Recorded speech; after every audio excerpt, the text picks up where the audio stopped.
uma kuthiwa umuntu uyagula uguliswa isithunzi yini emgulisayo?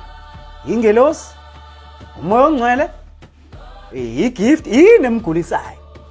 Uma nina nimsiza nimlapha kuthiwa yingoba enesithunzi, isukaphi leyo nto?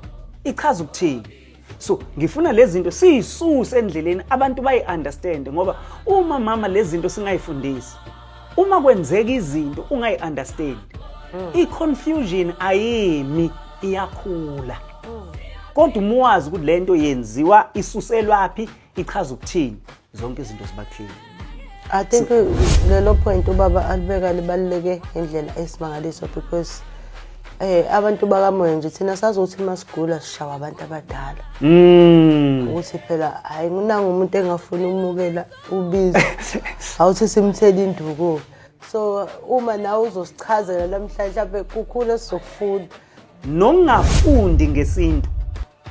Sigcine lento ekuthiwa culture, sigcine lento ekuthiwa oral tradition. Oral tradition ichaza ukuthini? Izinto ezidluliselwa ngomlomo from one generation to another. Kodwa zingavezi ukuthi zisukaphi, kungabi khona ireference esibanayo.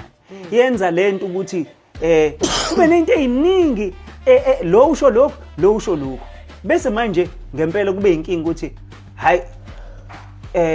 hayi uguliswa isithunzi, hayi uguliswa idlozi, hayi uguliswa, uyabona into enjalo.